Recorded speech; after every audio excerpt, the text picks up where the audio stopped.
Ohayo, good day, Lance Aindes. Daily life, daily grind. Dito pa rin sa Yabi, Kyoto, Japan. Typically, manifesting vibe as always. Okay. POV habang naglalakad.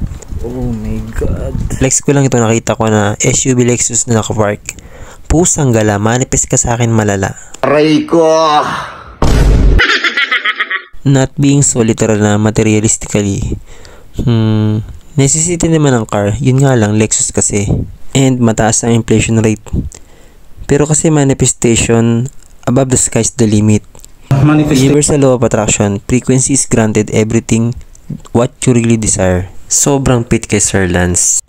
Sir Lance, naiwan niya po yung kay remote ng Lexus sa table. Okay, sige, salamat, thank you. So, kakamanifest na pag-google tuloy tayo.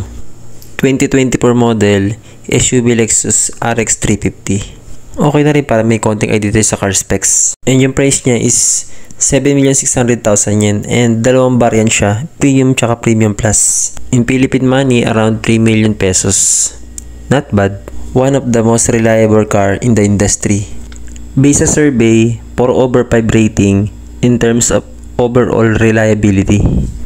Ngayon, anong klaseng grade yung kailangan dito para maging close to possible? That's all for today. Another content, another day. Lance Aindes.